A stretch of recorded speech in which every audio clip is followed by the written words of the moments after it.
What's up, YouTube? Today I want to talk about how to lose body fat for the long run.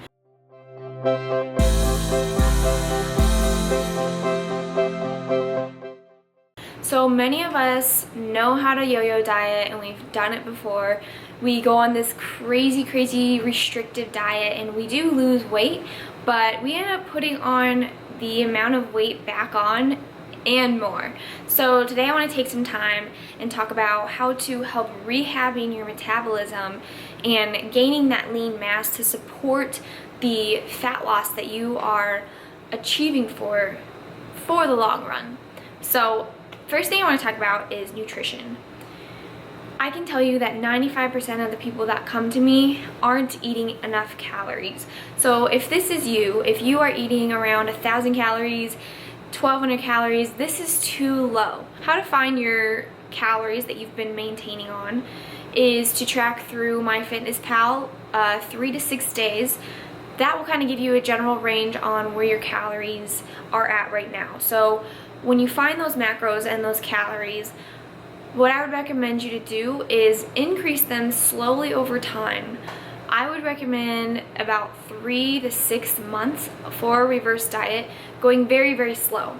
So with your proteins, I would ensure that those are about grams per pound. So if you weigh 130 pounds, you're going to want to bring your protein up to 130 grams.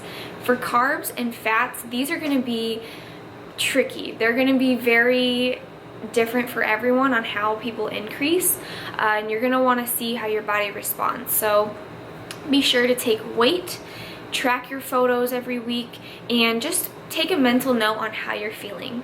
So you are going to feel full when taking in more food. You're just going to feel full. Your muscles are going to feel full. You're going to just feel full in general. So that is definitely something that everyone feels. Don't back away from the food. Just keep going, and eventually your body will adjust to that amount of food. So with carbs and fats, I would recommend increasing about 10 grams of carbs per week or per every other week, and then around 5 grams of fats per week or per every other week. There's plenty of ways to go about a reverse diet. You can either increase your fats tremendously, or you can increase your carbs tremendously, or you can have a good balance of both.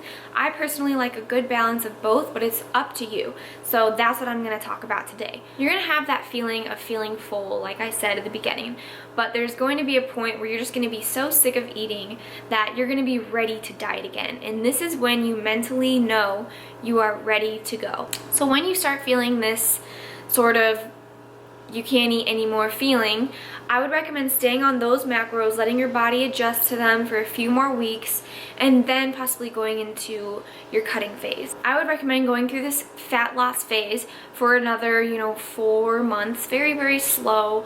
It depends on what you're looking for, but a nice balanced approach of counting macros and being able to fit in foods that fit within those guidelines will most likely be best for your mentality. But going through that for a great period of time, 4 to 5 months, will be the best bet for you. You never want to diet for too long, and you never want to push macros for too long than you need. There is, again, so many ways to do this, but I would recommend going slow. So I believe reverse dieting and slowly going through a cutting phase is going to benefit you for the long haul. It's not going to make your metabolism take a hit. It's not going to make your muscle take a hit. It's going to be generally fairly good for your health, rather than going through a strict yo-yo diet and always feel like you're restricting yourself and not enjoying life. So I believe that those two ways are one of the best ways to take fat loss off for the long haul. The second thing I want to talk about is cardio. So it depends whether you're reverse dieting or cutting. Reverse dieting, I would generally want to see you work all cardio out. Generally not doing cardio during this phase is going to be great, because when you do start a cutting phase and you start to throw cardio back into your regimen, it's going to shock your body, and your body is going to respond well to it because it hasn't adapted to the cardio that you were doing beforehand.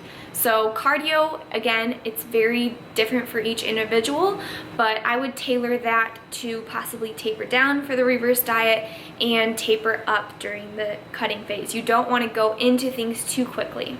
So different cardios, HIIT. I really like the 20 seconds on, 90 seconds off sprints. I actually have a video on that a few videos back. It's all about HIIT and the research behind it and why it's great for fat loss. I would also add in LISS, low intensity steady state cardio. You can find the amount and all of that in that video as well if you want to take a look at that. But those are the two cardios that I 100% recommend for a fat loss phase. Number 3 is training. So a lot of people think that going into a cutting phase and trying to lose fat, you're going to want to do a lot of reps, 15, 20 reps, lightweight, and it's going to be completely different than your reverse diet when you were bulking. That's actually not true. Yes, you won't have the energy to push PRs every week, but you still want to make sure that you're lifting as heavy as you can so that you can maintain the muscle mass you have. So I would make sure that your training sessions have a good mix of both strength and hypertrophy work. So higher weight, lower reps, and higher reps, lower weight. Lots of drop sets, lots of volume to ensure that your muscles are being stimulated, as well as maintaining that strength that you had for your reverse diet. Obviously for the end of a cutting phase, you're not going to be as strong because food isn't there and your fuel kind of has taken a hit, but you want to make sure that you are continually mentally strong so that you do maintain the muscle mass that you've gotten during your reverse diet. So having the muscle mass throughout your cutting phase will help your metabolism. It will help you shred body fat quicker because you have the muscle to support it. Obviously there is so many different ways on how to lose body fat for the long term, but these are just some of my favorite ways that I recommend you guys to do so. So if you do any of these methods, please let me know in the comments below. Also let me know what other kind of videos you would like to see. I'm trying to get feedback from you guys to see what's kind of a really big topic, but I feel like this topic was something that a lot of you have wanted to know about, plus reverse dieting. I kind of threw that in there as well. A lot of people don't really understand what it is or understand how to do it. So I hope you guys enjoyed this video. Please like and subscribe to my channel. Also be sure to follow my journey on Instagram at taylorc. I'll put it right here. As well as download my app. It's free. It's called Fitness by T, and I have all my workouts and a PDF file to support that workout as well. So again, hope you enjoyed this video, and I will see you guys soon.